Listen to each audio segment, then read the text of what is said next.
మనం అందరం ఒక విషయం గుర్తుపెట్టుకోవాల్సిన అవసరం ఉంది. 5 సంవత్సరాలు ఈ రాష్ట్రంలో అనేక ఇబ్బందులు పడ్డాం. ప్రజలు కూడా అనేక ఇబ్బందులు పడ్డారు. అడుగు అడుగున అణచివేసే ధోరణితో ముందుకు పోతే మనం అందరం కలిసి ఆ రోజు నేను కానీ, పవన్ కళ్యాణ్ గారు కానీ, బీజేపీ కానీ అందరం కలిసి విధ్వంసం నుంచి మళ్ళీ వికాసం వైపు రాష్ట్రాన్ని పునర్నిర్మాణం చేస్తామని చాలా స్పష్టమైన హామీ ఇచ్చాం. దీన్ని నమ్మారు. నమ్మడమే కాదు, నేను రాజకీయాల్లో చూస్తే తెలుగుదేశం పార్టీ అనేక సందర్భాల్లో ఒక దిగ్విజయాల్ని సాధించాం. కానీ అవన్నీ కంపేర్ చేసుకుంటే 94% స్ట్రైక్ రేటుతో మొన్న ఎన్నికల్లో అఖండ విజయాన్ని సాధించి పెట్టారంటే అది మన మీదుండే నమ్మకం అని మరొక్కసారి మీ అందరికీ విజ్ఞప్తి చేస్తున్నా. ఆ నమ్మకాన్ని, ప్రజల్ని, ఆశల్ని, యాస్పిరేషన్స్ని కాపాడుకోవాల్సిన బాధ్యత మన పైన ఉంది.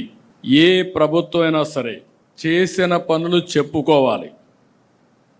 ఏ నాయకుడైనా సరే ప్రజల్లోకి వెళ్ళడంలో నామోషే పడకూడదు.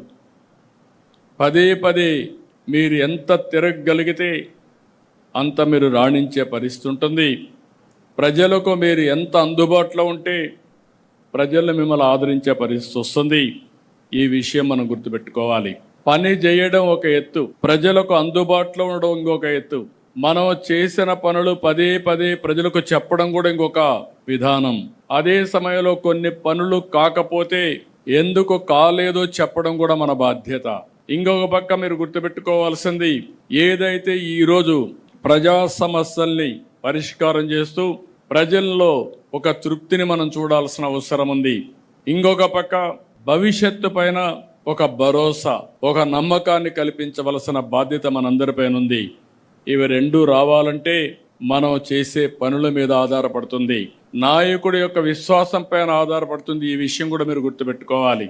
మొన్న ఎన్నికల్లో ఎన్ని విన్యాసాలు చేసినా, ఎన్ని దౌర్జన్యాలు చేసినా నిలబడుకున్నాం, పోరాడాం, సఫర్ అయ్యాం. కానీ ప్రజలు మేమున్నామని అండగా నిలబడి, మొన్న చూస్తే నేను నా చరిత్రలో చాలా ఎన్నికలు చూశాను, కానీ ఫస్ట్ టైం మొన్న ఎన్నికలు నేను చూస్తే ఎక్కడ కూడా వీలైనంత వరకు తప్పులు చేయకుండా స్ట్రాటజీలో ముందుకు పోయాం.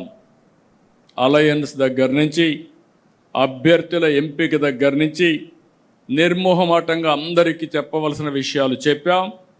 గెలిపే ధ్యేయంగా ఆలోచించాం. అందుకే మీరు ఒక్కసారి చూస్తే మొన్న ఎన్నికల్లో దగ్గర చాలామంది కొత్త వాళ్ళు, పార్లమెంట్ అయితే మెజారిటీ కొత్త వాళ్ళు, అసెంబ్లీ కూడా మెజారిటీ కొత్త వాళ్ళు, ఫస్ట్ టైం వచ్చిన వాళ్ళు చాలామంది వచ్చారు. రెండోది మీరు చూస్తే సోషల్ రీఇంజనీరింగ్ చేశాం. రాష్ట్రంలో మొట్టమొదటిసారిగా జనాభా దామాషా ప్రకారం అన్ని మతాలకి, అన్ని కులాలకి ప్రత్యేక అన్ని ప్రాంతాల్లో న్యాయం చేయాలనుకున్నాం. న్యాయం కూడా చేశాం.